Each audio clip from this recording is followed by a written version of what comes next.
आप सभी का गैमेट स्टडी सेंटर में स्वागत है। इसके पहले हम सभी लोगों ने स्वर और व्यंजनों के बारे में अध्ययन कर लिया है। आज हम आपके समक्ष स्वर और व्यंजनों से संबंधित कुछ प्रश्नों को लेकर के उपस्थित हुए हैं, जो प्रतियोगी परीक्षाओं के दृष्टि से अति महत्वपूर्ण है। पहला प्रश्न है कि ध्वनि क्या है। तो उत्तर में 4 विकल्प दिए गए हैं। क, स्वर तंत्रियों के कंपन से उत्पन्न आवाज़। ख, वर्णों का मौखिक रूप। ग, वर्णों का उच्चारित रूप। घ, उपर्युक्त सभी। तो प्रश्न संख्या 1 में उपर्युक्त सभी उत्तर सही है, क्योंकि ध्वनि स्वर तंत्रियों में कंपन जब होता है तो उसी से उत्पन्न होता है। जो वर्ण होते हैं जब वो उच्चारित किए जाते हैं मौखिक रूप से तो वे ध्वनि कहलाते हैं। इसलिए प्रश्न संख्या 1 में उपर्युक्त सभी उत्तर सही हैं। प्रश्न संख्या 2, ध्वनि की क्या विशेषता है। क, इसे सुना या सुनाया जा सकता है। ख, यह स्वर तंत्रियों के कंपन से उत्पन्न होता है। ग, उपर्युक्त दोनों। घ, कोई सही नहीं है। तो ध्वनि की विशेषताओं में हमने अध्ययन किया है कि ध्वनि को सुना और सुनाया जा सकता है और ध्वनि स्वर तंत्रियों के कंपन से उत्पन्न होता है। इसलिए प्रश्न संख्या 2 में उपर्युक्त दोनों सही हैं। प्रश्न संख्या 3 है कि वर्ण किसे कहते हैं। तो वर्ण क है भाषा की सबसे छोटी इकाई जिसके टुकड़े ना किए जा सकें। ख, ध्वनि का लिखित रूप वर्ण है। ग, अक्षर को एवं लिपि चिन्हों को भी वर्ण कहा जाता है। घ, उपर्युक्त सभी। तो प्रश्न संख्या 3 में उत्तर उपर्युक्त सभी सही है, क्योंकि वर्ण जो होता है वह भाषा की छोटी से छोटी इकाई होती है। जैसे वर्ण क है, क, इस क या फिर आ, इससे छोटी भाषा की इकाई नहीं हो सकती है। जैसे आ की अध्वनि है, अध्वनि का जब लिखित रूप आता है तो हम उसे वर्ण कह देते हैं। अक्षर, अक्षर का और लिपि चिन्ह, इसे लिपि चिन्ह भी कहा जाएगा, इसको भी वर्ण कहा जाता है। तो इसलिए वर्ण के अंतर्गत यह छोटी से छोटी इकाई होती है जिसके टुकड़े ना हो सकें। यह ध्वनि का लिखित रूप होता है। जो अक्षर होता है या लिपि चिन्ह होता है उसे भी वर्ण कहा जाता है। चौथा प्रश्न है वर्णमाला किसे कहते हैं। तो क है वर्णों के व्यवस्थित समूह या समुदाय को। ख है वर्णों के समूह को। ग है शब्दों के समूह को। घ है वर्णों के संकलन को। तो वर्णमाला वर्णों का समूह व्यवस्थित भी हो सकता है, अव्यवस्थित भी हो सकता है। जब वर्णों का समूह है, यह तय नहीं है कि वह व्यवस्थित है, तो वह वर्णमाला नहीं हो सकता। शब्दों का समूह वर्णमाला नहीं हो सकता है। वर्णों को एक जगह इकट्ठा कर देना और संकलित कर देने से भी वर्णमाला नहीं कहा जा सकता है। वर्णमाला वस्तुतः वर्णों का व्यवस्थित यानी वैज्ञानिक क्रमबद्ध समूह या समुदाय को वर्णमाला कहते हैं। तो प्रश्न संख्या 4 में उत्तर का सही है। प्रश्न संख्या 5 है अक्षर किसे कहते हैं। तो अक्षर वर्ण ही है, किंतु यहाँ पर क दिया हुआ है श्वास के एक आघात में उच्चारित ध्वनि इकाई। दूसरा है वर्णों के समूह को। तीसरा ग, वर्णों के संकलन को। घ, उपर्युक्त कोई नहीं। तो प्रश्न संख्या 5 में अक्षर के लिए जो प्रमुख विशेषता है कि श्वास के एक आघात में यानी एक चोट में जिस ध्वनि इकाई को हम उच्चारित कर देते हैं उसे अक्षर कहते हैं। तो यहाँ पर जो आ ध्वनि है इसका भी एक ही आघात में उच्चारण हो रहा है, यह भी अक्षर है। और का जो वर्ण है इसे अक्षर कहते हैं क्योंकि इसमें क ध्वनि और आ ध्वनि दोनों मिले हुए हैं। यहाँ पर उत्तर का सही होगा कि श्वास की एक आघात में उच्चारित ध्वनि की एक इकाई क्या है? अक्षर है। प्रश्न संख्या 6 है, स्वर और व्यंजन के संयुक्त रूप को क्या कहते हैं? तो स्वर और व्यंजन के संयुक्त रूप को अक्षर कहते हैं। इस प्रश्न पे क अक्षर, ख ध्वनि, ग वाक्य, घ कोई नहीं। तो स्वर और व्यंजन के संयुक्त रूप को क्या कहते हैं? अक्षर कहते हैं। जैसे ख अक्षर है तो इसके अंतर्गत जो है ख ध्वनि, धन आ ध्वनि दोनों मिले हुए हैं, इसलिए ख अक्षर है। यह अक्षर या तो एक वर्ण होगा इसमें या फिर दो वर्ण होते हैं।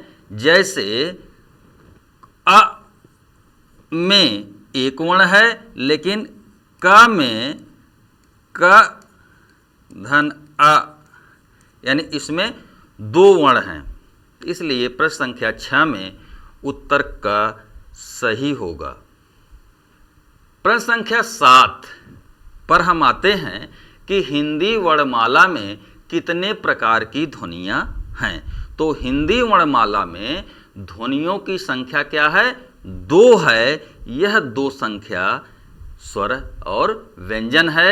इसमें विकल्प दिया गया क 3, ख 4, ग 2, घ 5।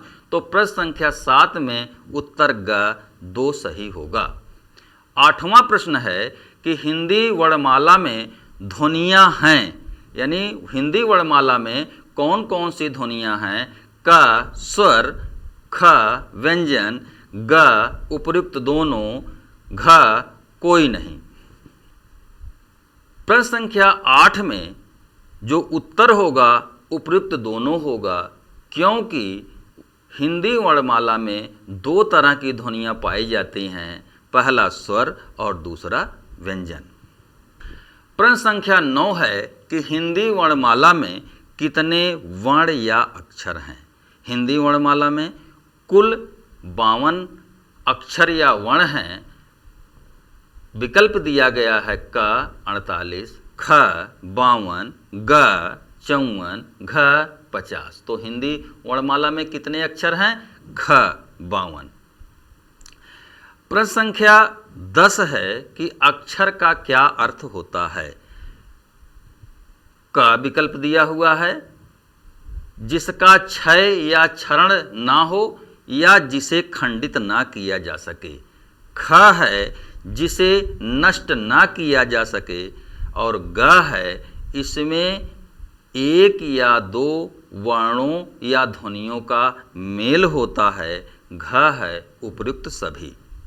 तो प्रश्न संख्या 10 का उत्तर सही होगा उपर्युक्त सभी, क्योंकि अक्षर का अर्थ यही है कि जिसका क्षरण ना हो या जिसमें कमी ना किया जा सके, जो कम ना हो, जो खंडित ना हो, जिसे नष्ट ना किया जा सके। और अक्षर के अंतर्गत एक या दो वर्णों अथवा ध्वनियों का जोड़ होता है या मेल होता है।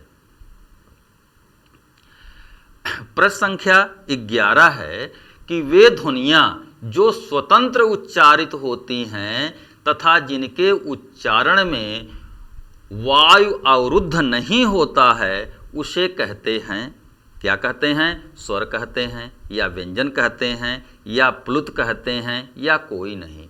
तो प्रश्न संख्या 11 में उत्तर होगा स्वर, क्योंकि स्वर वे ध्वनियाँ हैं जिनके उच्चारण में वायु कहीं रुकती नहीं है, यानी बिना रुकावट के वायु बाहर निकलती है तथा स्वर ध्वनि का उच्चारण होता है। प्रश्न संख्या 12 है कि स्वरों के बारे में क्या सही नहीं है। उत्तर का में है कि ये स्वतंत्र ध्वनियाँ हैं जो बिना किसी अन्य ध्वनि के उच्चारित होती हैं। ख, ये व्यंजनों के उच्चारण में सहायक होती हैं। ग, इनका उच्चारण स्वतंत्र होता है। घ, उपयुक्त सभी। प्रश्न संख्या 12 में उत्तर उपयुक्त सभी होगा, क्योंकि स्वर जो होता है वह स्वतंत्र ध्वनि होता है। इसका उच्चारण बिना किसी अन्य ध्वनि के सहायता के होता है। स्वरों की विशेषताएं हैं कि वे व्यंजनों के उच्चारण में सहायक होती हैं और स्वरों का उच्चारण स्वतंत्र रूप से होता है।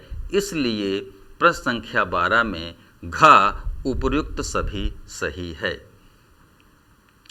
प्रश्न संख्या 13 है कि हिंदी वर्णमाला में स्वरों की कुल संख्या कितनी है। तो हिंदी वर्णमाला में स्वरों की कुल संख्या 11 है। ऑप्शन का 12, ख 13, ग 11, घ 10। तो हिंदी वर्णमाला में स्वरों की कुल संख्या कितनी है? 11। यहाँ पर ग उत्तर सही है। प्रश्न संख्या 14 है कि स्वरों के संबंध में निम्न में से कौन सा विकल्प सही है। तो 4 विकल्प दिए गए हैं। क है अ, आ, ई, उ, ए, ओ, औ और री। ख है अ, आ, ई, उ, ए, ओ, औ और री। ग है अ, आ, ई, उ, ए, ओ, औ, अंग, अह। और घ है उपयुक्त सभी। तो इस प्रश्न में आप देखिए कि जो विकल्प क है इसके यही विकल्प सही है, क्योंकि इसमें सभी 11 स्वर शामिल हैं। तो ख क्यों सही नहीं है? क्योंकि इसमें एक ध्वनि जो अय है यह दिया हुआ है, जो कि गलत है। ग में अंग और अह दिया हुआ है जो व्यंजन है, और उपयुक्त सभी यह तो है नहीं। तो इसलिए प्रश्न संख्या 14 में का विकल्प सही है। प्रश्न संख्या 15 है कि उत्पत्ति के आधार पर हिंदी में प्रमुख रूप से स्वरों के प्रकार हैं। तो उत्पत्ति के आधार पर स्वरों के कितने प्रकार हैं? 2 प्रकार हैं। क 2, ख 3, ग 4, घ 5। तो उत्पत्ति के आधार पर स्वरों के प्रमुख रूप से कितने प्रकार हैं? 2 प्रकार हैं। तो उत्तर का सही है। प्रश्न संख्या 16 है कि स्वरों के मुख्य रूप में 2 प्रकार कौन से शामिल हैं। तो का है ह्रस्व, ख है दीर्घ, ग है उपयुक्त दोनों और घ है कोई नहीं। तो प्रश्न संख्या 16 में ग उपयुक्त दोनों। तो स्वरों में उत्पत्ति के आधार पर मुख्य रूप से 2 हैं, ह्रस्व और दीर्घ। प्रश्न संख्या 17 है कि सामान्य रूप से या मात्रा के आधार पर स्वरों के कितने प्रकार हैं। तो सामान्य रूप से स्वरों का मात्रा के आधार पर 3 प्रकार होते हैं। प्रश्न संख्या 17 में क 2, ख 3, ग 4 और घ 5। तो प्रश्न संख्या 17 का उत्तर ख 3 सही होगा। प्रश्न संख्या 18 है कि सामान्य रूप से या मात्रा के आधार पर स्वरों के प्रकार में शामिल है। तो सामान्य रूप से मात्रा के आधार पर स्वरों के 3 प्रकार हैं। क ह्रस्व स्वर, खा दीर्घ स्वर और ग प्लुत स्वर, घा उपयुक्त सभी। तो प्रश्न संख्या 18 में घा उपयुक्त सभी सही होगा, क्योंकि मात्रा के आधार पर स्वरों के 3 प्रकार होते हैं, ह्रस्व स्वर, दीर्घ स्वर और प्लुत स्वर। प्रश्न संख्या 19 है कि ह्रस्व स्वर को और किस नाम से जाना जाता है? क है लघु स्वर या एक मात्रिक स्वर या मूल स्वर या जड़ स्वर, ख है दीर्घ स्वर, ग है संधि स्वर, घा है उपयुक्त कोई नहीं। तो प्रश्न संख्या 19 में का उत्तर सही है, क्योंकि ह्रस्व को लघु स्वर भी कहा जाता है, क्योंकि इसमें वायु कम, इसके उच्चारण में कम वायु लगती है, इसीलिए इसे लघु स्वर कहा जाता है। एक मात्रिक स्वर, क्योंकि इसमें केवल एक मात्रा लगती है, इसलिए एक मात्रिक। मूल स्वर, क्योंकि यह प्रारंभिक रूप से इसका जन्म हुआ है, इसलिए इसे मूल स्वर या जड़ स्वर कहा जाता है। प्रश्न संख्या 20, ह्रस्व या लघु स्वर का चिन्ह कौन सा है? तो हमें पता है कि ह्रस्व या लघु स्वर का जो चिन्ह होता है वह एक खड़ी पाई होता है। प्रश्न संख्या 20 में क एक खड़ी पाई, ख गुरु, ग 3, घ उपयुक्त में से कोई नहीं। तो प्रश्न संख्या 20 में क सही है।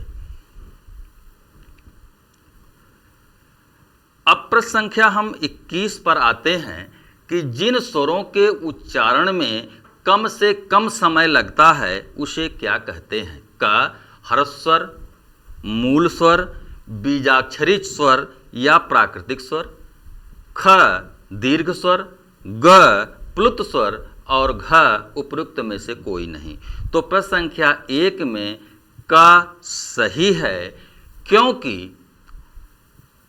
ह्रस्व स्वर के उच्चारण में कम से कम समय लगता है, उसे कहते हैं ह्रस्व स्वर या मूल स्वर या बीजाक्षरी स्वर या प्राकृतिक स्वर।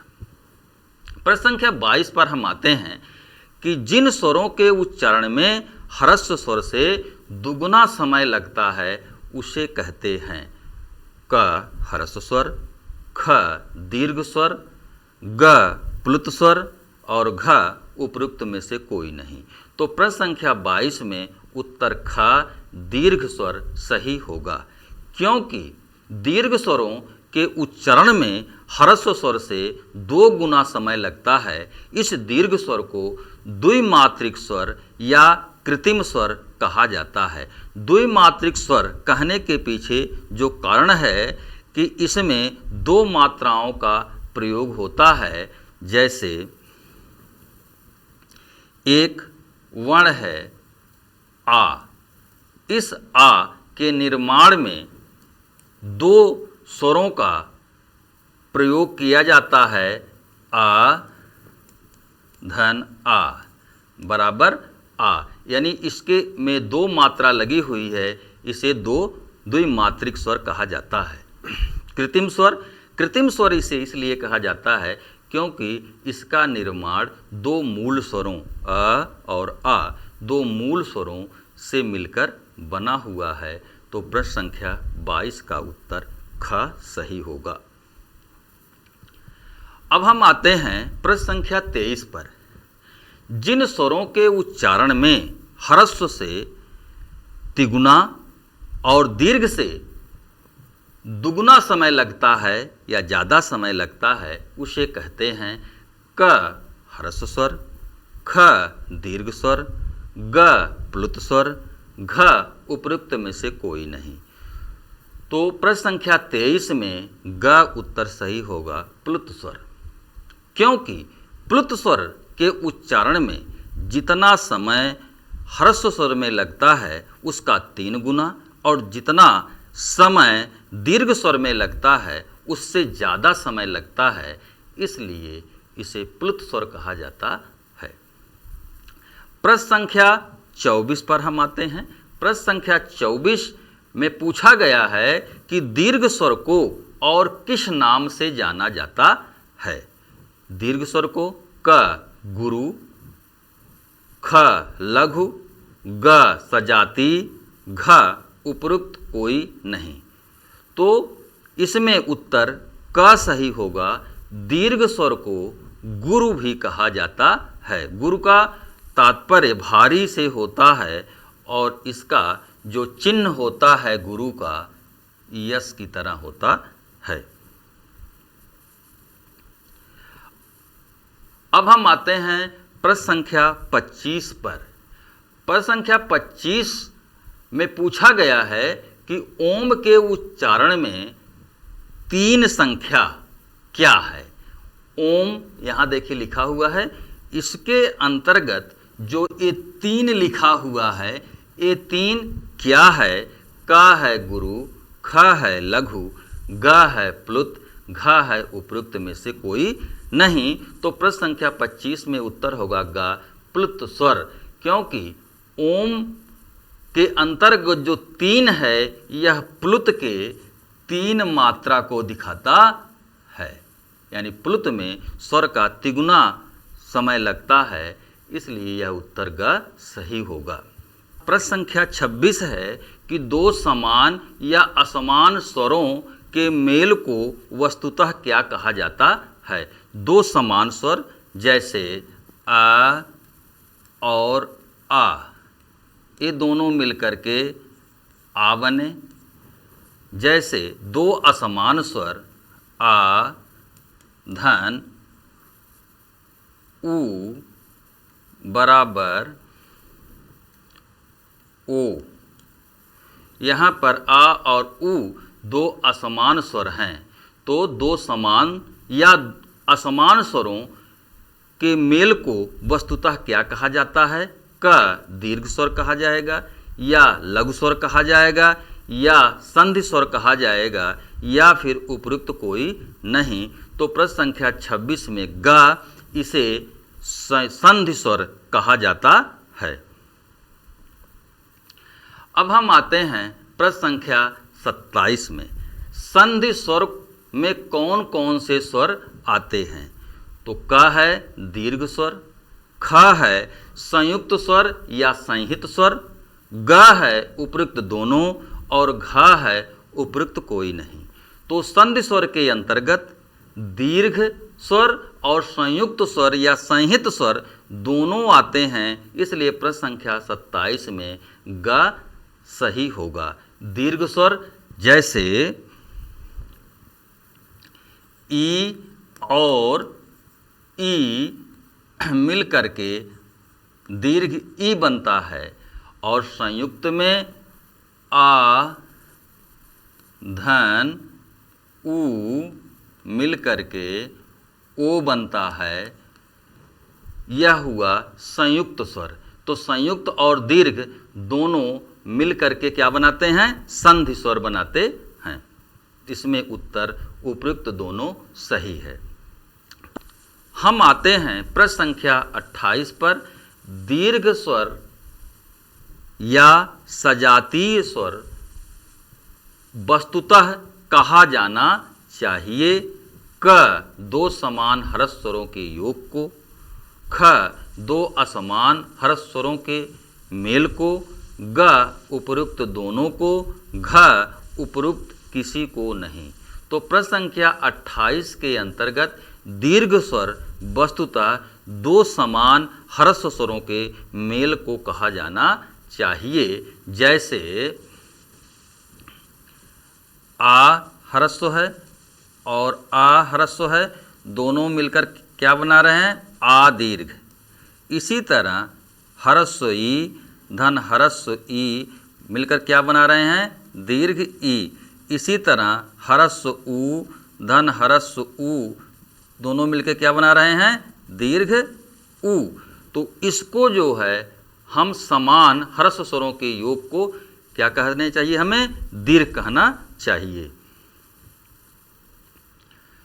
प्रश्न संख्या 29 है कि 2 असमान ह्रस्व स्वरों के योग को क्या कहना चाहिए।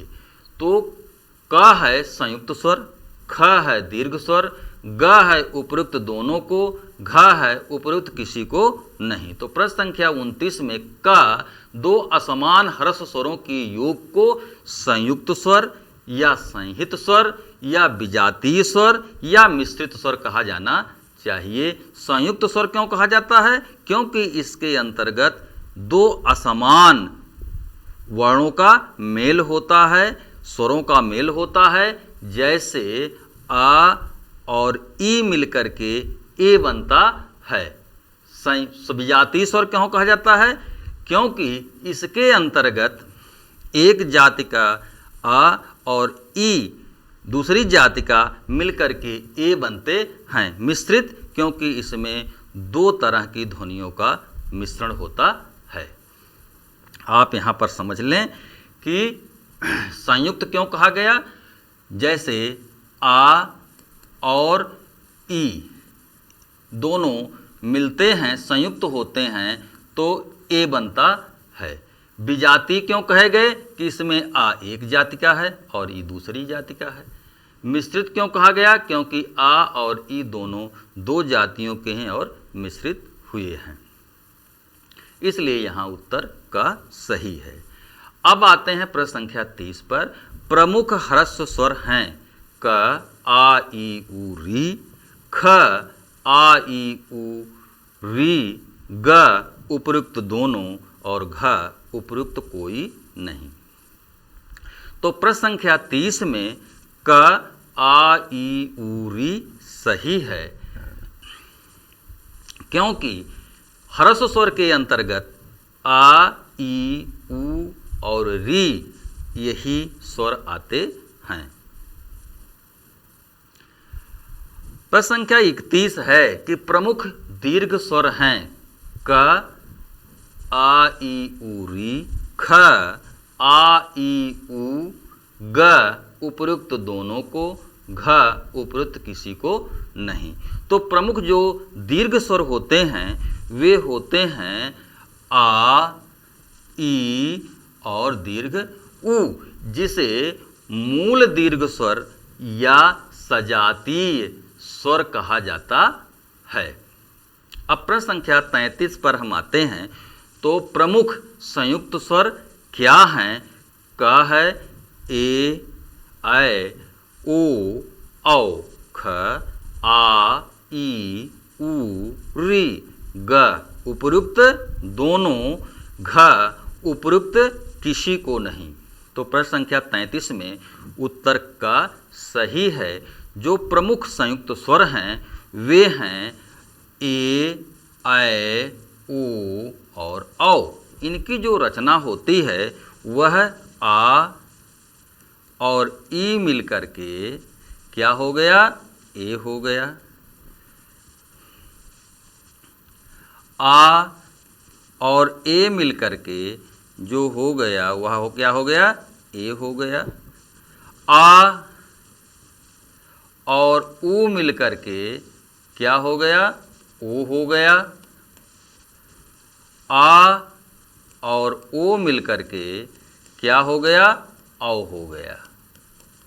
तो इस तरह से ए, ऐ, ओ, औ या विजातीय स्वर यही संयुक्त स्वर हैं। अब हम प्रश्न संख्या 33 पर आते हैं कि प्लुत स्वर का प्रायः प्रयोग किया जाता है। क है दूर से बुलाने के लिए, ख है नज़दीक से बुलाने के लिए, ग है उपयुक्त दोनों को और घ उपयुक्त किसी को नहीं।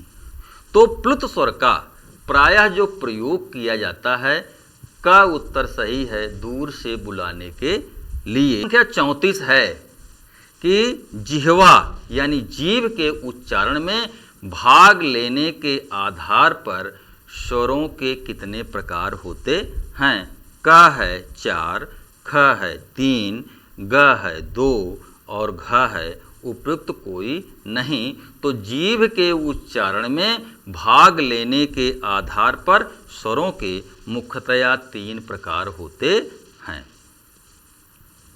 प्रश्न संख्या 35 है कि जीव के उच्चारण में भाग लेने के आधार पर स्वरों के प्रकार हैं।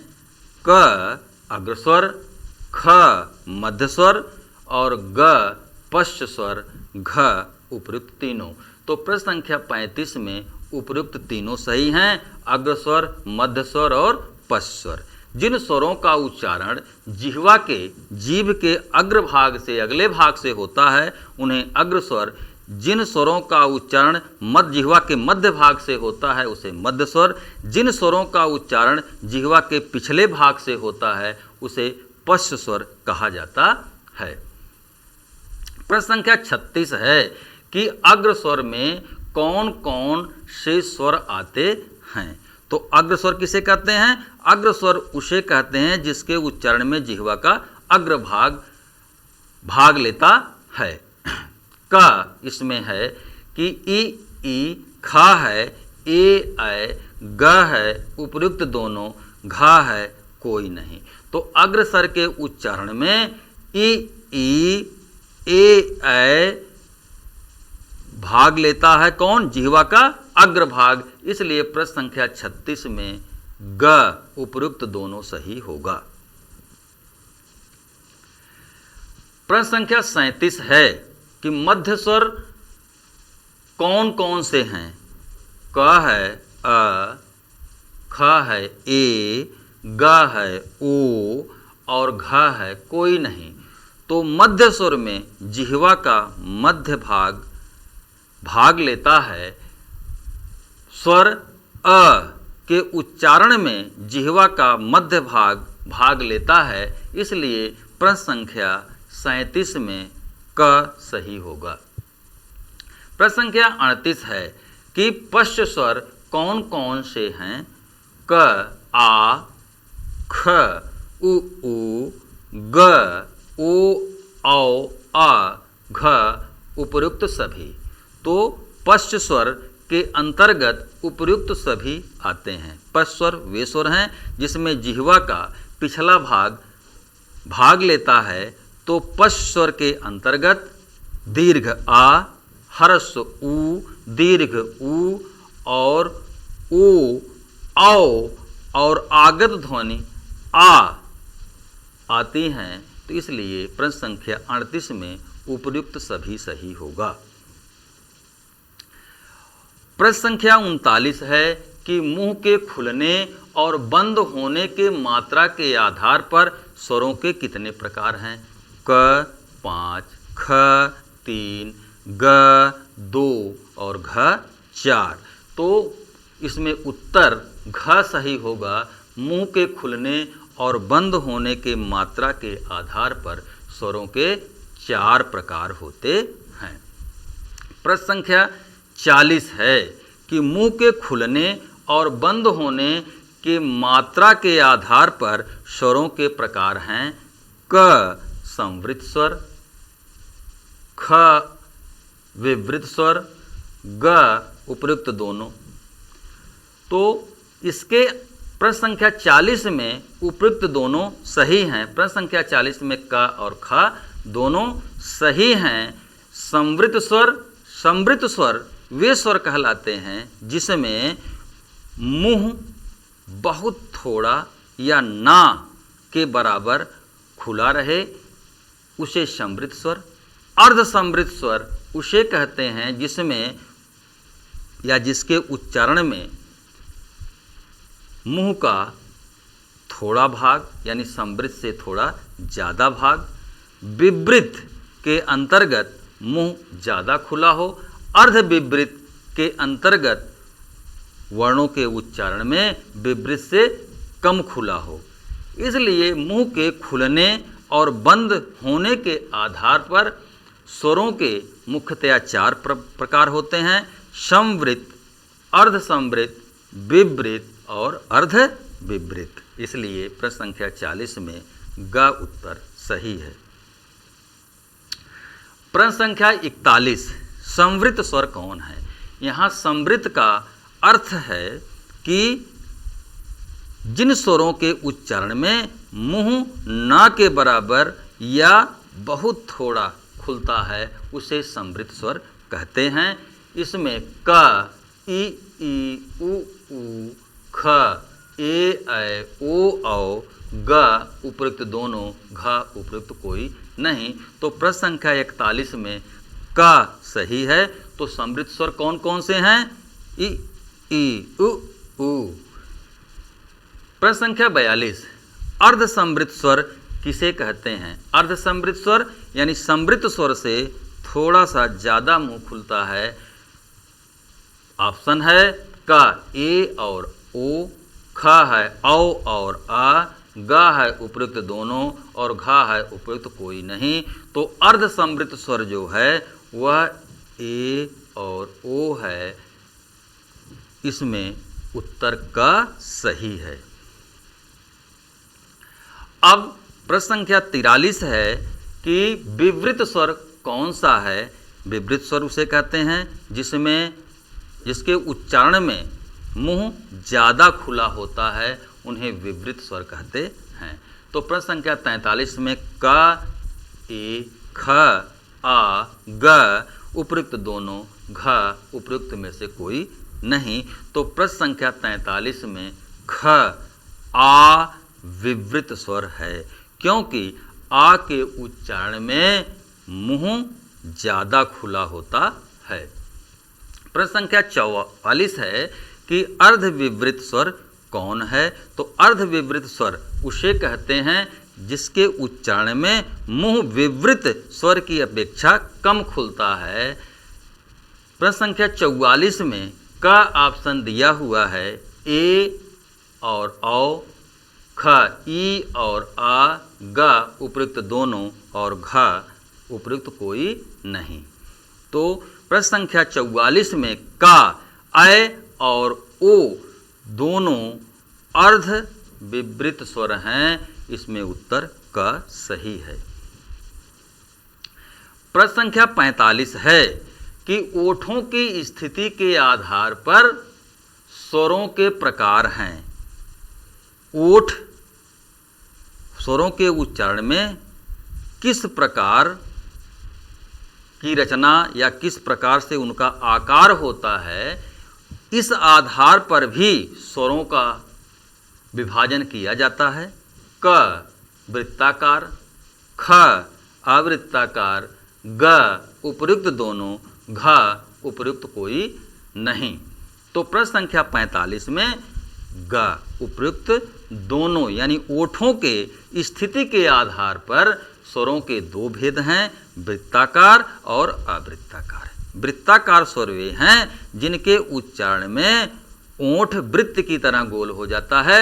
अवृत्ताकार स्वर वे हैं जिनके उच्चारण में ओठ चपटे होते हैं। वृत्ताकार को हम वर्तुल या गोलाकार भी कहते हैं। अवृत्ताकार को हम प्रसृत या अवृत्तमुखी भी कहते हैं। तो प्रश्न संख्या 45 के अंतर्गत उपयुक्त दोनों सही हैं। ओठों की स्थिति के आधार पर स्वरों के दो भेद हैं, पहला वृत्ताकार, दूसरा अवृत्ताकार। प्रश्न संख्या 46 है कि वृत्ताकार स्वर कौन कौन से हैं? क है उ, ख है ओ, औ, आ, ग है उपयुक्त दोनों और घ है उपयुक्त में से कोई नहीं।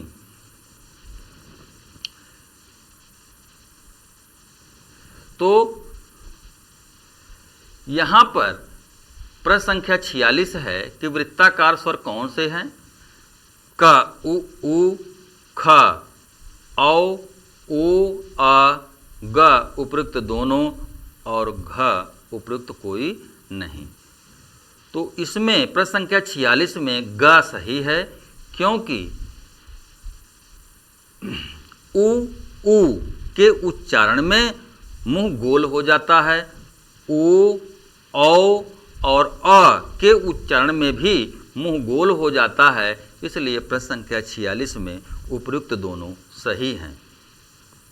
अब हम आते हैं प्रश्न संख्या 47 में कि अवृत्ताकार स्वर कौन कौन से हैं? क, अ, ई, ख, ए, ऐ, ग उपयुक्त दोनों और घ उपयुक्त में से कोई नहीं। तो हमने देखा कि अवृत्ताकार स्वर वे हैं जिन स्वरों के उच्चारण में ओंठ गोल ना हो करके चपटे हो जाते हैं। तो ऑप्शन क और ख में जितने भी वर्ण दिए हैं सभी अवृत्ताकार हैं, इसलिए प्रश्न संख्या 47 का ग सही होगा। आप देख सकते हैं कि अ, आ, ई, ए में गोल ओंठ ना हो करके इनके उच्चारण में ओंठ चपटे हो जाते हैं। प्रश्न संख्या 48 है कि कंठ की मांसपेशियों के शिथिलता और दृढ़ता के आधार पर स्वरों के भेद हैं।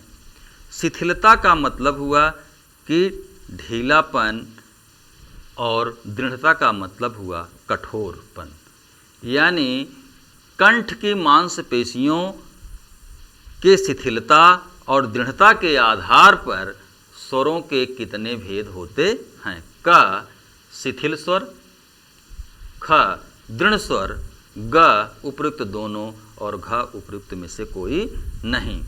तो कंठ की मांसपेशियों की शिथिलता और दृढ़ता के आधार पर इसमें जो उत्तर है उपयुक्त दोनों, यानी शिथिल स्वर भी होते हैं और दृढ़ स्वर भी होते हैं। तो जो शिथिल स्वर होते हैं आ, ई, उ, और जो दृढ़ स्वर होते हैं दीर्घ आ, दीर्घ ई और दीर्घ उ, इनके उच्चारण में जो चिबुक और कंठ की जो पेशियां होती हैं वे ढीली होती हैं तो शिथिल स्वर कहे जाते हैं। अगर मांसपेशियां खिंच जाती हैं तो उसे दृढ़ स्वर कहा जाता है। प्रश्न संख्या 49 है कि उच्चारण स्थान के आधार पर स्वरों के प्रकार हैं। तो उच्चारण स्थान के आधार पर स्वरों के जो प्रकार हैं वे क कंठ, तालव्य, मूर्धा, ओष्ठ, कंठ तालव्य, कंठोष्ठ उपयुक्त सभी। तो यहाँ पर स्वरों के उच्चारण स्थान के आधार पर स्वरों के उपयुक्त सभी प्रकार हैं। स्वर अ, आ का उच्चारण कंठ से किया जाता है। स्वर ह्रस्व ई और दीर्घ ई इसका उच्चारण तालु से किया जाता है, इसलिए इसे तालव्य कहते हैं। स्वर री का उच्चारण मूर्धा से किया जाता है, इसीलिए इसे मूर्धन्य कहते हैं। उ स्वर का उच्चारण ओठ से किया जाता है, इसलिए इसे ओष्ठ कहा जाता है। और ऐ का उच्चारण कंठ और तालु से संयुक्त रूप से उच्चारित किया जाता है, इसलिए इसे कंठ तालव्य कहा जाता है। ओ और औ का उच्चारण कंठ और ओष्ठ दोनों से मिलाकर किया जाता है, इसलिए ओ औ को कंठोष्ठ कहा जाता है। तो इस तरह से उच्चारण के स्थान के आधार पर स्वरों के 1, 2, 3, 4, 5, 6 प्रकार हैं। इसमें उत्तर घ उपयुक्त सभी सही है। प्रश्न संख्या 50 है कि स्वर तंत्रियों के कंपन के आधार पर स्वरों के भेद हैं। तो स्वर तंत्रियों के कंपन के आधार पर क अघोष, ख सघोष, ग उपयुक्त दोनों, घ उपयुक्त कोई नहीं। तो प्रश्न संख्या 50 में ग उपयुक्त दोनों, क्योंकि स्वर तंत्रियों के कंपन के आधार पर स्वरों के 2 भेद होते हैं। पहला होता है अघोष, यानी जिन स्वरों के उच्चारण में स्वर तंत्रियों में कोई कंपन नहीं होता है उन्हें अघोष कहते हैं। सघोष, जिन स्वरों के उच्चारण में स्वर तंत्रियों में कंपन होता है उन्हें सघोष कहते हैं। इसलिए प्रश्न संख्या 50 में उपयुक्त दोनों सही है।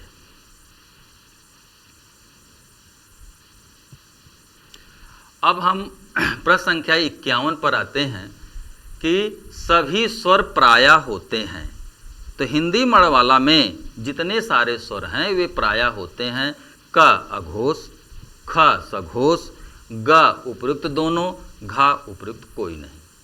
तो प्रश्न संख्या 51 में ख सघोष यानी स्वरों के उच्चारण में स्वर तंत्रियों में कंपन होता है, इसलिए सभी स्वर सघोष, उत्तर ख सही है।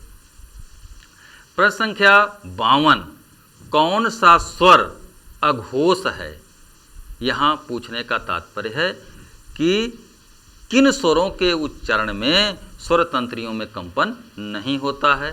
क सभी, ख कोई नहीं, ग उपयुक्त दोनों, घ उपयुक्त में से कोई नहीं। प्रश्न संख्या 52 का ख कोई नहीं, क्योंकि स्वरों के उच्चारण में स्वर तंत्रियों में कंपन होता है और सभी स्वर जो हैं वे सघोष हैं, कोई भी स्वर ऐसा नहीं है जो कि अघोष हो। प्रश्न संख्या 53 अर्ध स्वर के संबंध में क्या सही है? तो अर्ध स्वर की स्थिति जो होती है वह ना तो स्वर में होता है और ना ही व्यंजन में होता है। तो यहाँ पर अर्ध स्वर क ऐसे वर्ण जिनके उच्चारण में जिह्वा इतने ऊपर नहीं उठ पाती कि वह वायु मार्ग को रोक दे। ख इनकी स्थिति स्वर और व्यंजनों के बीच में होती है। ग उपयुक्त दोनों सही है और घ उपयुक्त कोई सही नहीं है। तो प्रश्न संख्या 53 में उपयुक्त दोनों सही है। या क ऐसा वर्ण जिसके उच्चारण में जिह्वा तो ऊपर उठती है किंतु इतना ऊपर नहीं उठती कि वायु को रोक दे।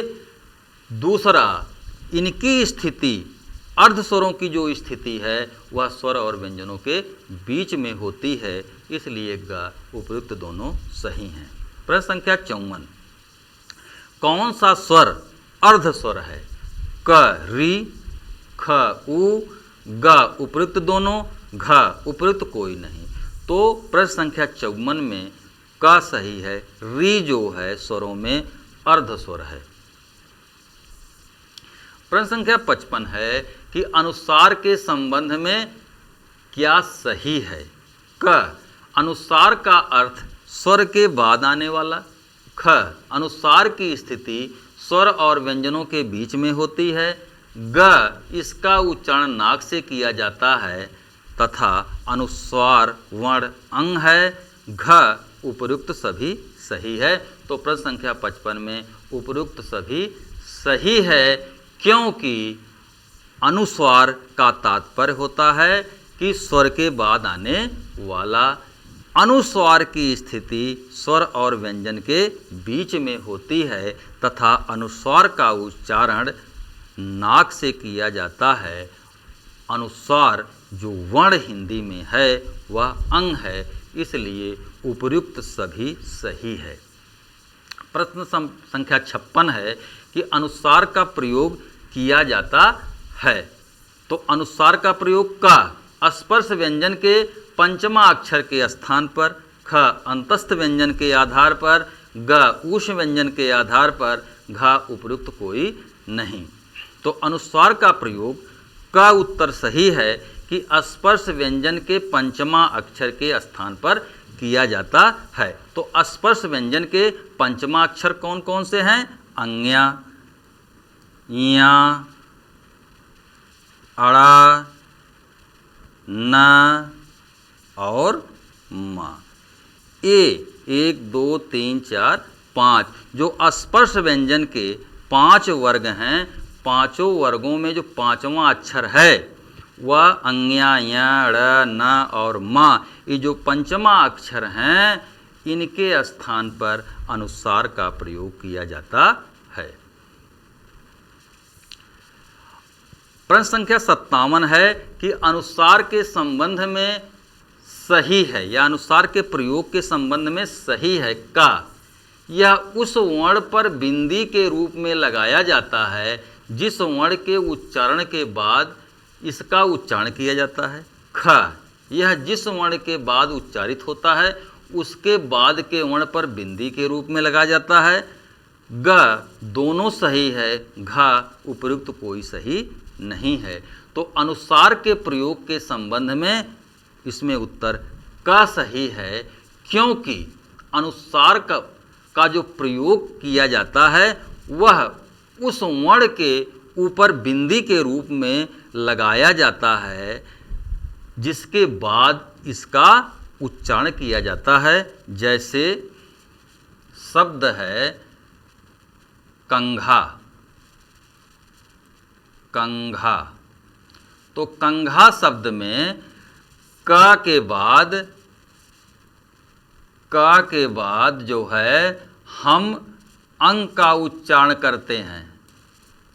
क के बाद अंग, तब घा का उच्चारण करते हैं, किंतु लिखने में अंग का उच्चारण इसके बाद हो रहा है और इसके पहले वाले वर्ण पर यह अनुसार लगा दिया गया है। इसलिए प्रश्न संख्या 57 में क सही है। प्रश्न संख्या 58 है कि मुंह और नासिका से उच्चारित होने वाले वर्ण को क्या कहा जाता है? क अनुनासिक, ख अनुस्वार, ग अयोग व घ उपयुक्त में से कोई नहीं।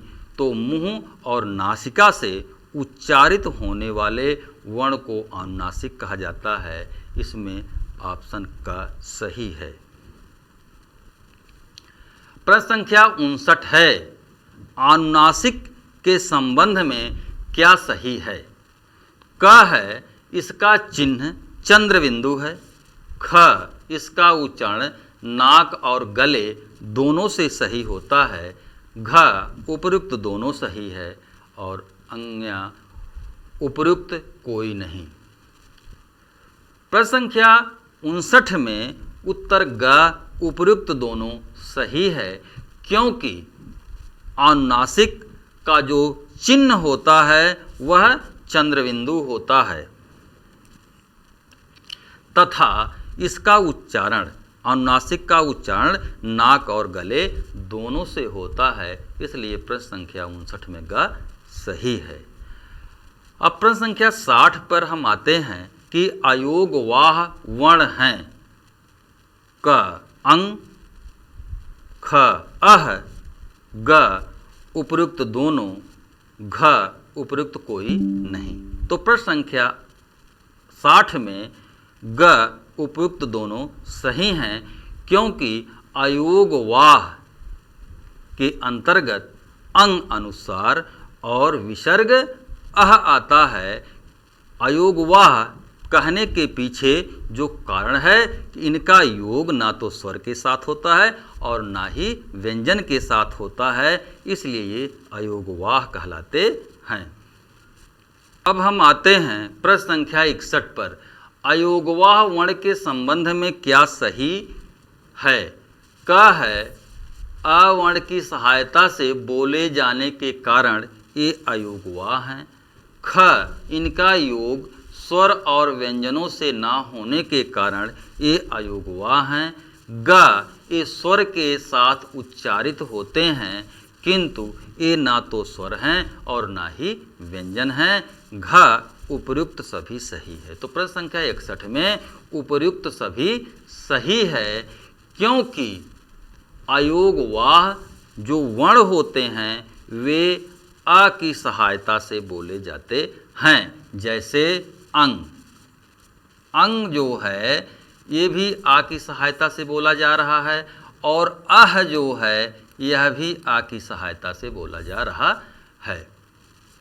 इनका संयोग ना तो स्वर के साथ है और ना ही व्यंजन के साथ है। ये स्वर और व्यंजन से अलग हैं। ये स्वर के साथ तो उच्चारित हैं, क्योंकि अंग आह में अ दोनों स्वर हैं, किंतु ये स्वर और व्यंजन नहीं है। इसलिए प्रश्न संख्या 61 में उपयुक्त सभी सही हैं। अब प्रश्न संख्या 62, विसर्ग वर्ण के संबंध में क्या सही है? क विसर्ग वर्ण का प्रतीक चिन्ह अह है। ख इसका उच्चारण हा की तरह होता है। ग यह सघोष महाप्राण वर्ण है, इसका उच्चारण कंठ से होता है। उपयुक्त सभी सही है। प्रश्न संख्या 62 में उपर्युक्त सभी सही है, क्योंकि विसर्ग का जो प्रतीक चिन्ह है वह अह है। पहला चीज हो गया।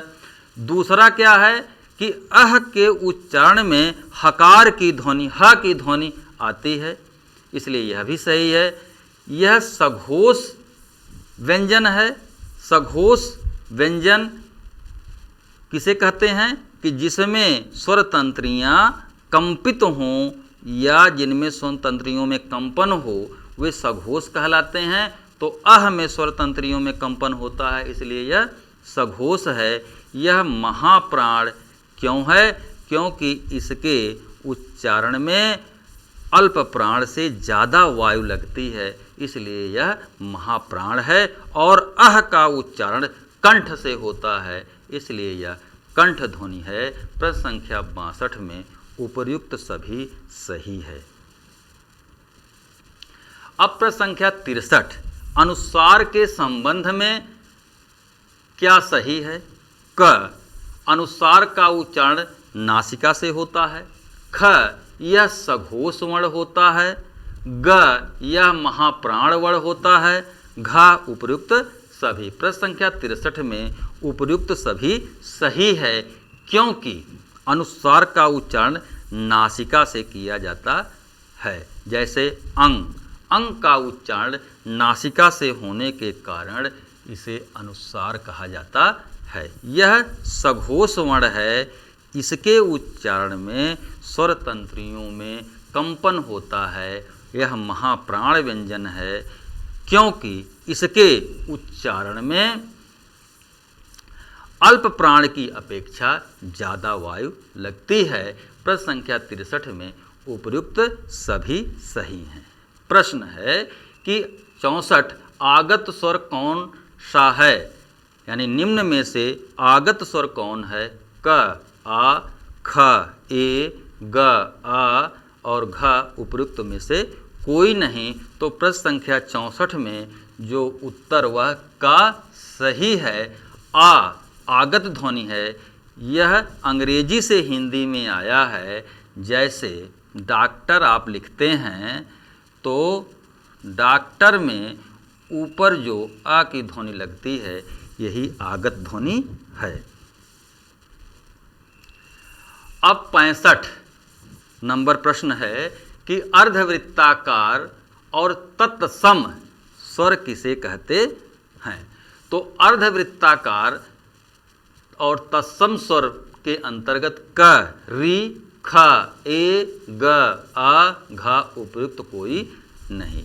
यहाँ पर जो री है, री वर्ण जो है यह अर्धवृत्ताकार है, यानी इसके उच्चारण में ओठ जो होता है वह ना तो चपटा रहता है ना ही गोल रहता है, बल्कि री के उच्चारण में अर्धवृत्त बनाता है और इसे तत्सम स्वर भी कहा जाता है। तो प्रश्न संख्या 55 में का सही है। प्रश्न संख्या ख जो है कि सभी जो स्वर होते हैं वे हैं क अल्प प्राण, ख महाप्राण, ग दोनों, घ उपर्युक्त कोई नहीं। तो सभी स्वर क अल्प प्राण होते हैं। सारे आप जान लें कि जो सारे स्वर होते हैं वे सभी अल्प प्राण होते हैं। प्रश्न संख्या 67 है कि सभी स्वर आबलिक स्वतंत्र वर्ण होते हैं। जो स्वर होते हैं वस्तुतः उन्हें स्वतंत्र वर्ण भी कहा जाता है। सभी स्वर वर्ण होते हैं क अल्प प्राण, ख महाप्राण, ग दोनों, घ उपयुक्त कोई नहीं। तो इसमें उत्तर का होगा कि सभी जो स्वर होते हैं वह अल्प प्राण होते हैं, क्योंकि सभी स्वरों के उच्चारण में कम वायु लगती है, इसलिए इन्हें अल्प प्राण कहा जाता है। प्रश्न संख्या 68 है, जिन स्वरों के उच्चारण में ध्वनि केवल मुख से निकलती है उसे कहते हैं क निरानुनासिक, ख आनुनासिक, ग सानुनासिक, घ उपयुक्त में से कोई नहीं। तो इसमें 68 उत्तर का सही है। स्वरों की जो ध्वनि होती है वह केवल मुंह से निकलती है, इसलिए उन्हें निरअनुनासिक कहते हैं, यानी नाक की कोई भूमिका नहीं होती है।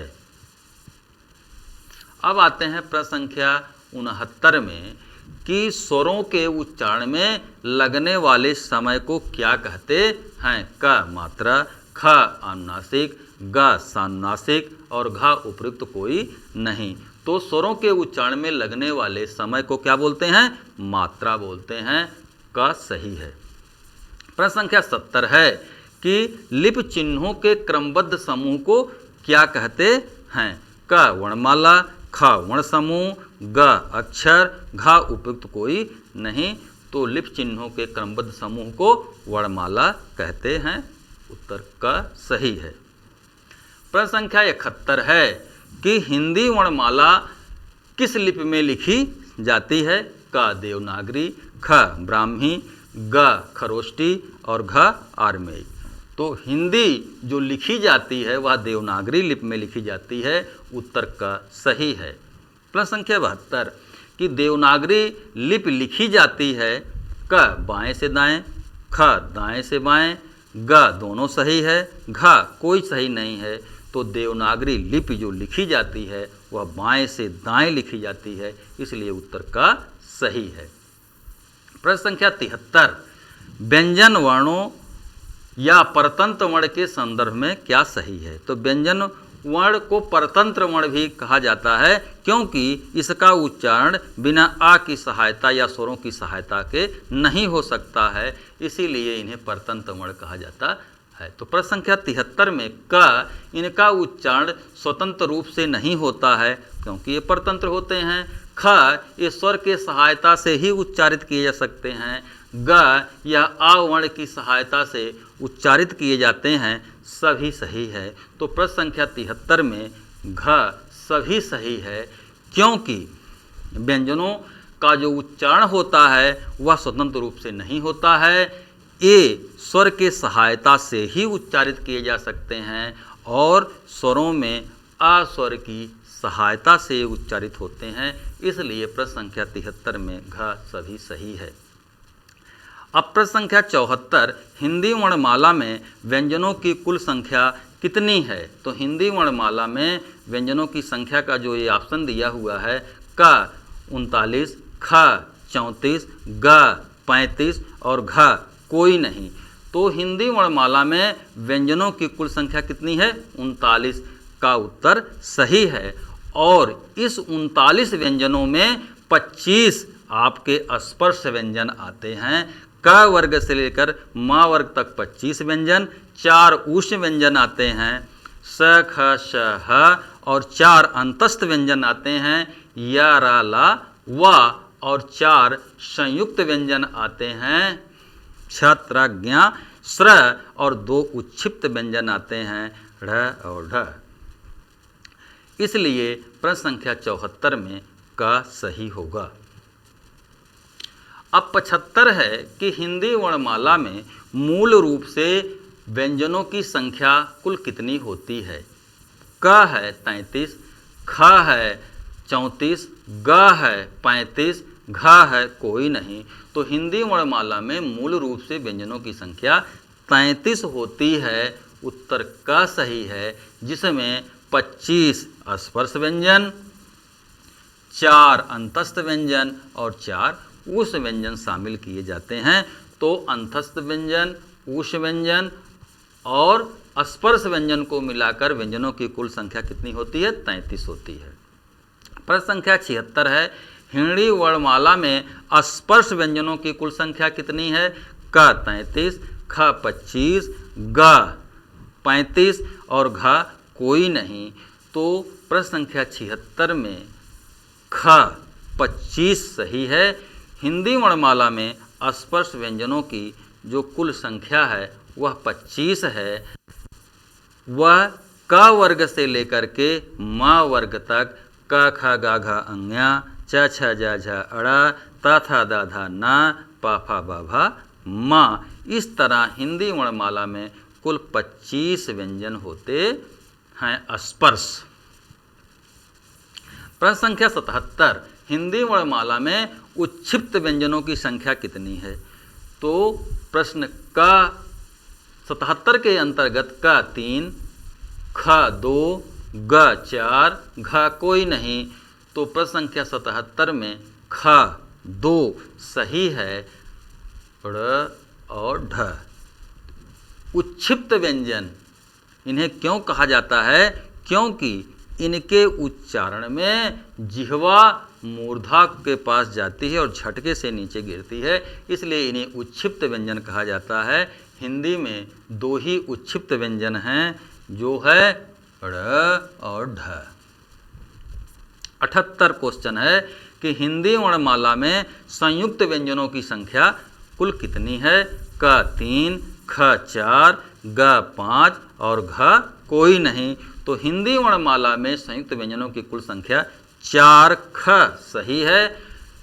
जो संयुक्त व्यंजन है उसमें है छतरी वाला छ का जो निर्माण होता है उसमें क ध्वनि और श ध्वनि 2 ध्वनियाँ मिलती हैं तो छ बनता है। त्र जो संयुक्त व्यंजन है इसमें त और र ध्वनि मिल करके त्र बनता है। और ज्ञा जो ध्वनि है, ज्ञा ध्वनि में ज और या मिल करके ज्ञा ध्वनि बनती है। और जो श्र ध्वनि है, इस श्र ध्वनि में तालव्य श और र मिल करके श्र वर्ण बनता है। इसलिए प्रश्न संख्या 78 का ख सही है कि हिंदी में संयुक्त व्यंजनों की संख्या कुल 4 है। प्रश्न संख्या 79 है कि हिंदी वर्णमाला में अंतस्थ व्यंजनों की संख्या कुल कितनी है? क 3, ख 4, ग 5, घ कोई नहीं। तो हिंदी वर्णमाला में अंतस्थ व्यंजनों की संख्या 4 है, य र अलावा, इसलिए उत्तर ख सही है। प्रश्न संख्या 80 है कि हिंदी वर्णमाला में ऊष्म व्यंजनों की कुल संख्या कितनी है? क 3, ख 4, ग 5, घ कोई नहीं। तो हिंदी वर्णमाला में ऊष्म व्यंजनों की संख्या कुल 4 है, इसलिए उत्तर ख सही है। जो ऊष्म व्यंजन हैं वे हैं स, ख, स, ह। अब हम आते हैं प्रश्न संख्या 81 में उच्छिप्त व्यंजन जो ड़ और ढ है को और किस नाम से जाना जाता है? क द्विगुण व्यंजन या संकर व्यंजन, ख ताड़नजात व्यंजन, ग उत्सृप व्यंजन और घ उपर्युक्त सभी। प्रश्न संख्या 81 में उपर्युक्त सभी सही है, क्योंकि ड़ और ढ को द्विगुण व्यंजन कहा जाता है, क्योंकि इसमें हिंदी और फारसी दोनों के गुण पाए जाते हैं। संकर इसे इसलिए कहा जाता है क्योंकि यह हिंदी और फारसी से मिश्रित है। इसे ताड़नजात व्यंजन भी कहा जाता है, जैसे इसके उच्चारण में ऐसा लगता है जैसे किसी वीणा के तार पर चोट की गई हो, आघात की गई हो, इस तरह की ध्वनि निकलती है, इसीलिए इसे ताड़न व्याज व्यंजन कहा जाता है। इसे उत्सिप्त व्यंजन भी और विकसित व्यंजन कहा जाता है। विकसित व्यंजन कहने के पीछे जो हिंदी वर्णमाला में ड और ढ ध्वनि है, इसी से विकसित होकर के ड़ और ढ बना हुआ है, इसलिए प्रश्न संख्या 81 में घ सही है। प्रश्न संख्या 82 है स्पर्श व्यंजन के पंचमा अक्षर या नासिक्य कौन कौन से हैं? क अंग्याया, ख ड़ न, ग म, घ उपर्युक्त सभी। तो प्रश्न संख्या 82 में जो नासिक्य व्यंजन हैं स्पर्श व्यंजन के पंचमा अक्षर कहे जाते हैं अंग्याया, ड़, न और म, इसलिए प्रश्न संख्या 82 में उपर्युक्त सभी सही होगा। प्रश्न संख्या 83 है कि व्यंजन वर्णों में अर्ध स्वर किन वर्णों को कहा जाता है? तो व्यंजन वर्णों में क यव, ख छत्र, ग रल, घ उपयुक्त सभी। तो व्यंजन वर्णों में अर्ध स्वर य और व को कहा जाता है। इसलिए प्रश्न संख्या 83 में उत्तर का सही है। प्रश्न संख्या 84, लुंठित व्यंजन। लुंठित व्यंजन कौन है? र लुंठित व्यंजन है। इस लुंठित व्यंजन को और किस नाम से जाना जाता है? क प्रकंपित व्यंजन, ख कंपनजात व्यंजन, ग उपयुक्त दोनों, घ कोई नहीं।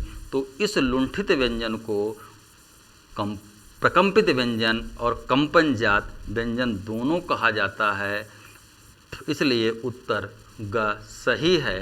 तो लुंठित का अर्थ होता है जिह्वा या जीभ का मुड़ना। अब हम आते हैं प्रश्न संख्या 85 में, पार्श्विक व्यंजन कौन कौन से हैं?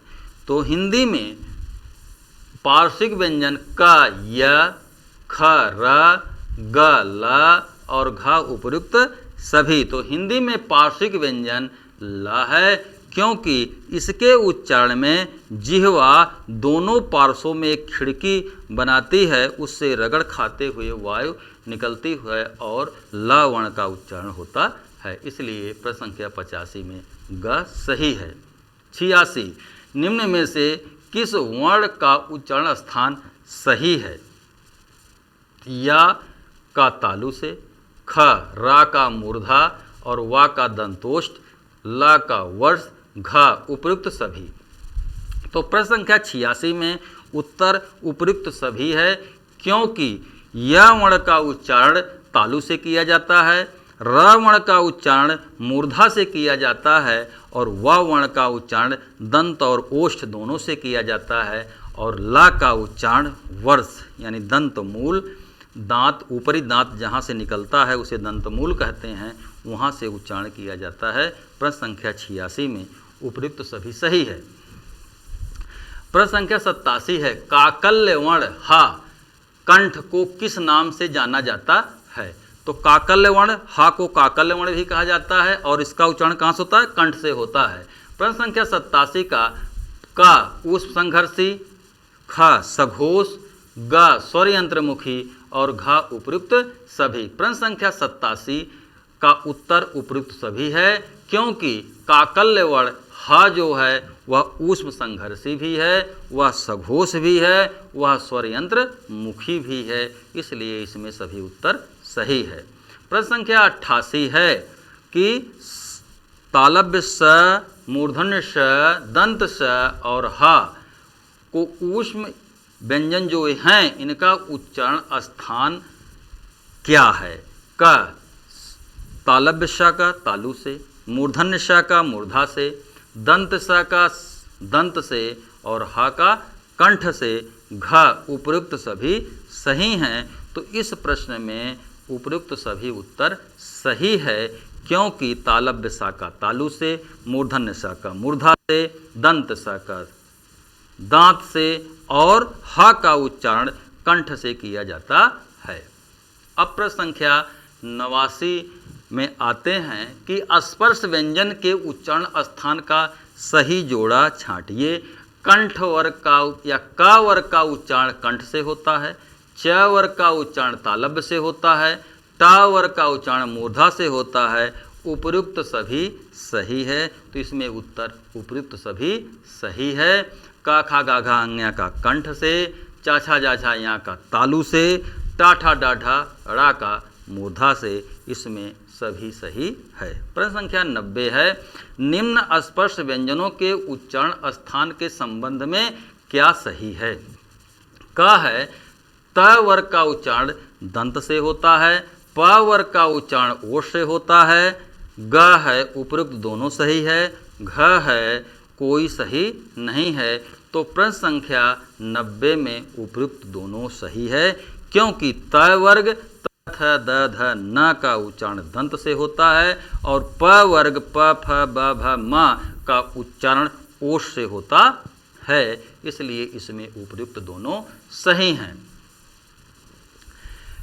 निम्न में से वर्गीय व्यंजन कहा जाता है? क स्पर्श व्यंजन को, ख उष्ण व्यंजन को, ग अंतस्थ व्यंजन को, घ किसी को नहीं। तो वर्गीय व्यंजन किसे कहा जाता है? स्पर्श व्यंजन को कहा जाता है, क्योंकि स्पर्श व्यंजन जो हैं 25 वे 5 वर्गों में विभाजित हैं, इसलिए इन्हें वर्गीय व्यंजन कहा जाता है। 91 का उत्तर का सही है। जिन वर्णों के उच्चारण स्थिति स्वर और व्यंजनों के बीच में होती है उसे क्या कहते हैं? का स्वर, ख व्यंजन, ग अर्ध स्वर और घ कोई सही नहीं है। तो प्रश्न संख्या 92 में जिन वर्णों की स्थिति स्वर और व्यंजनों के बीच होती है उन्हें अर्ध स्वर कहा जाता है। हिंदी में य और वा जो व्यंजन हैं यह अर्ध स्वर हैं। 93 क्वेश्चन है कि जिस वर्ण के उच्चारण में जीभ की नोक मध्य में आकर मुड़कर मध्य में आकर गिरती है उसे कहते हैं? का लुंठित व्यंजन वर्ण, र ख पार्श्विक व्यंजन वर्ण, ल ग उपयुक्त दोनों सही है, घ कोई सही नहीं है। तो जिस वर्ण के उच्चारण में जीभ की नोक मध्य में आकर गिरती है मुड़ करके उसे लुंठित, इसमें क उत्तर सही है। और लुंठित व्यंजन वर्ण जो हिंदी वर्णमाला में है वह है र। 94 क्वेश्चन नंबर है कि जिस वर्ण के उच्चारण में जीभ मध्य में आकर दोनों ओर या दोनों पार्श्वों में एक खिड़की बनाती है उसे कहते हैं? क लुंठित व्यंजन वर्ण, ख पार्श्विक व्यंजन वर्ण, ग उपयुक्त दोनों सही है और घ कोई सही नहीं है। तो प्रश्न संख्या 94 में उत्तर ख कि जिस वर्ण के उच्चारण में जीभ मध्य में आकर दोनों पार्श्वों में खिड़की बनाती है और उसी खिड़की से वायु पास होती है तो उसे पार्श्विक व्यंजन कहा जाता है। इसमें उत्तर ख पार्श्विक व्यंजन ल सही है। 95 क्वेश्चन है कि किस वर्ग के व्यंजनों के उच्चारण में स्पर्श और घर्षण दोनों होता है? का है च वर्ग, ख है ट वर्ग, ग है उपयुक्त दोनों सही है और घ कोई सही नहीं है। तो 95वां क्वेश्चन में उत्तर का च वर्ग सही है, क्योंकि च वर्ग के उच्चारण में स्पर्श और घर्षण दोनों होता है। प्रश्न संख्या 96 अवरोध की प्रकृति के आधार पर व्यंजन के कितने भेद हैं या कौन कौन से भेद हैं? तो अवरोध की प्रकृति के आधार पर क स्पर्श व्यंजन, ख अंतस्थ व्यंजन, ग उष्ण व्यंजन और घ उपयुक्त सभी सही हैं। तो इसमें उत्तर उपयुक्त सभी सही हैं, क्योंकि अवरोध की प्रकृति के आधार पर स्पर्श व्यंजन, अंतस्थ व्यंजन और उष्ण व्यंजन होते हैं। प्रश्न संख्या 97 स्वर तंत्रियों में कंपन को नाद यानी आवाज या गूंज के आधार पर व्यंजन के भेद हैं? क अघोष, ख सघोष, ग उपयुक्त दोनों सही हैं, ग कोई सही नहीं है। तो स्वर तंत्रियों के कंपन, नाद और गूंज के आधार पर अघोष और सघोष व्यंजन होते हैं, इसलिए इस प्रश्न में उपयुक्त दोनों सही है। अघोष व्यंजन क्या है? प्रश्न संख्या 98 है। अघोष व्यंजन वे व्यंजन कहलाते हैं जिन व्यंजन ध्वनियों के उच्चारण में स्वर तंत्रियों में नाद, गूंज या कंपन नहीं होता है। इसमें उत्तर क स्पर्श व्यंजन का पहला और दूसरा वर्ण, ख स्पर्श व्यंजन का तीसरा और चौथा, ग स्पर्श व्यंजन का चौथा और पहला, घ उपयुक्त सभी सही है। तो अघोष व्यंजन जो होते हैं वे स्पर्श व्यंजन के पहला और दूसरा, जैसे अघोष क ख च छ आदि। तो इसलिए प्रश्न संख्या 98 में उत्तर का स्पर्श व्यंजन का पहला और दूसरा जो वर्ण होता है वह अघोष होता है। अब हम आते हैं प्रश्न संख्या 99 पर। श ख श ऊष्म व्यंजन वर्ण हैं। जो ऊष्म व्यंजन वर्ण है क्या है? क अघोष, ख सघोष, ग उपयुक्त दोनों, घ कोई नहीं। तो इसमें उत्तर क जो ऊष्म व्यंजन श ख श है वह अघोष, इसमें हा शामिल नहीं है, स ख श यह अघोष वर्ण है, उत्तर का सही है। सघोष व्यंजन वर्ण हैं, प्रश्न संख्या 100 है। क स्पर्श व्यंजन का तीसरा चौथा पांचवा, स्पर्श व्यंजन का दूसरा पहला, ग उपर्युक्त दोनों, घ कोई सही नहीं है। तो प्रश्न संख्या 100 में सघोष व्यंजन वर्ण प्रत्येक वर्ग के, स्पर्श व्यंजन के प्रत्येक वर्ग का तीसरा चौथा पांचवा जो वर्ण होता है वह सघोष होता है, यानी उनके उच्चारण में स्वर तंत्रियों में कंपन होता है, नाद उत्पन्न होता है, गूंज उत्पन्न होती है। जैसे ग, घ और अंग्या, ज, झ और या, इस तरह आगे। अब हम आते हैं प्रश्न संख्या 101 पर। निम्न में से कौन सा सघोष व्यंजन वर्ण है? तो सघोष व्यंजन का अंतस्थ व्यंजन का या अलावा, ऊष व्यंजन का ह, ग उपर्युक्त दोनों, घ कोई सही नहीं है। तो निम्न में से सघोष व्यंजन वर्ण उपर्युक्त दोनों सही है।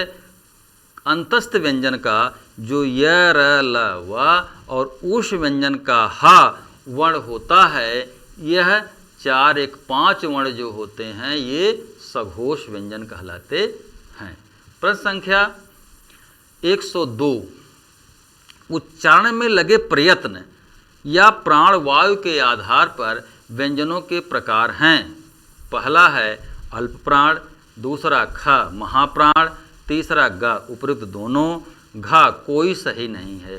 तो इसमें उत्तर ग उपर्युक्त दोनों सही हैं, क्योंकि जो अल्प प्राण और महाप्राण व्यंजन हैं इसमें वायु की मात्रा या प्रयत्न के आधार पर वर्गीकरण किया गया है।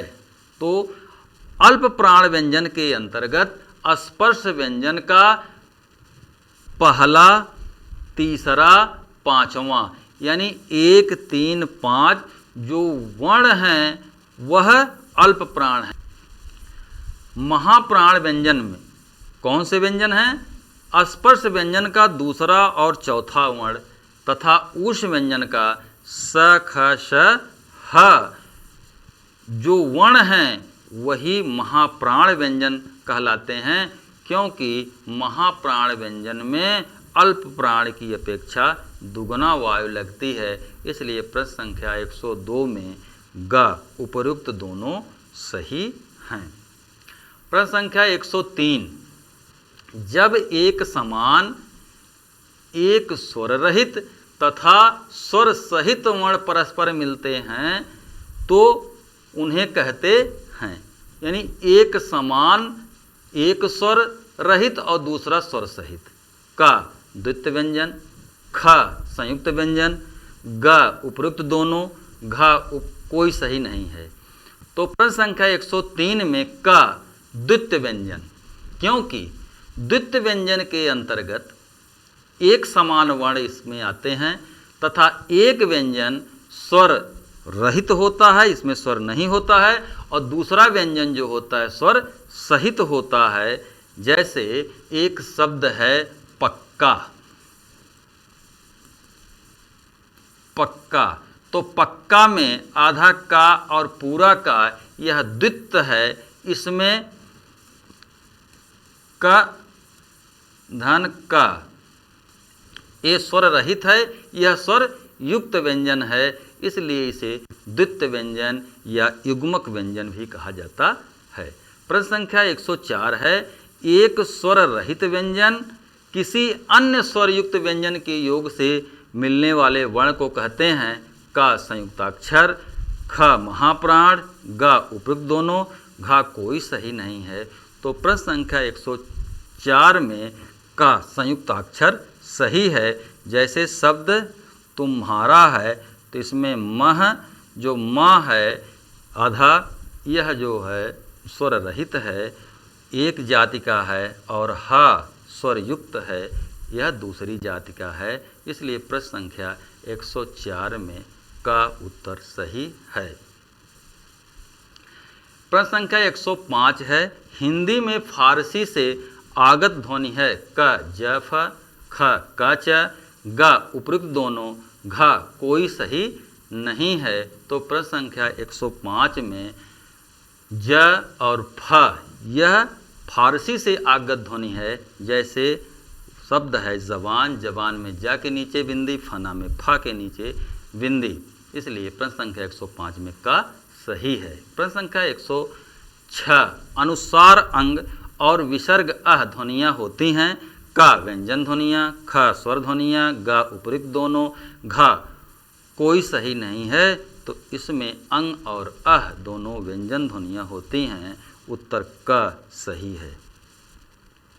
प्रश्न संख्या 107 है, जब दो या दो से अधिक व्यंजन ध्वनियाँ संयुक्त होकर एक ही स्वर के सहारे लिखी जाती हैं या बोली जाती हैं तो उन्हें कहते हैं का संयुक्त ध्वनियाँ, ख स्वर ध्वनियाँ, ग उपयुक्त दोनों, ग कोई नहीं।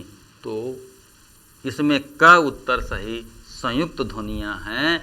इसमें एक से अधिक व्यंजन ध्वनि संयुक्त होकर एक स्वर के सहारे बोली जा रही हैं। जैसे प्राण, क्या प्राण, घ्राण, तो प्रा में और घ्रा ये जो कौन सी ध्वनियाँ हैं, संयुक्त ध्वनियाँ हैं। प्रश्न संख्या 108 है, जब एक ध्वनि दो व्यंजनों से संयुक्त हो जाए तो उसे कहते हैं का संपृक्त ध्वनियाँ, ख स्वर ध्वनियाँ, ग उपयुक्त दोनों और घ कोई नहीं सही है। जब एक ध्वनि दो व्यंजनों से संयुक्त हो जाए तो उसे संपृक्त ध्वनियाँ कहते हैं। जैसे आधा माँ ब से संयुक्त हो गई है तो ये संपृक्त ध्वनि है। कंबल में आधा माँ ब से संयुक्त हो गया है तो यह संयुक्त ध्वनि संपृक्त ध्वनि है। प्रश्न संख्या 109, हिंदी में वर्ष या दंत मूल ध्वनि है न र ल स ज, यानी इसमें प्रश्न संख्या 109 में सभी सही हैं। न ल र स ज जो ध्वनि है यह वर्ष ध्वनियाँ या दंत मूल ध्वनि है। प्रश्न संख्या 110 है, उच्चारण के दृष्टि से वह ध्वनि क्या है, दंतोष्ठ, ख तालव्य, ग ओष्ठ, घ सभी सही है।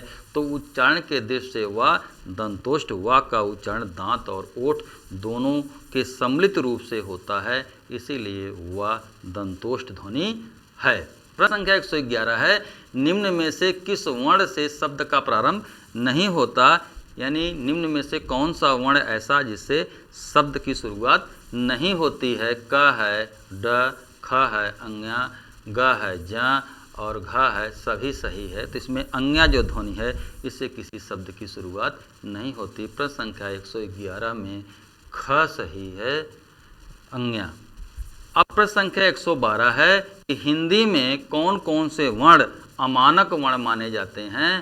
तो हिंदी में क, भ और झ, ख, ल और श, ग, ज, घ सभी सही हैं। तो प्रश्न संख्या 112 में हिंदी में जो अमानक वर्ण माने जाते हैं क, भ और झ है। प्रश्न संख्या 13 है कि हिंदी में द्विस्थानी वर्ण कौन कौन से हैं। तो हिंदी में इसमें जितने भी दिए हुए हैं सभी द्विस्थानी वर्ण हैं, उपयुक्त सभी सही हैं। अंग्या का कंठ और नासिक से उच्चारण होता है, या का तालव्य और नासिका से होता है, गड़ा का मूर्धन्य और नासिका से होता है, और ना का दंत और नासिका से होता है, और माँ का ओष्ठ और नासिक से होता है, और व और फ का दंत और ओष्ठ से होता है। इसलिए इसमें उपयुक्त सभी सही हैं। धन्यवाद।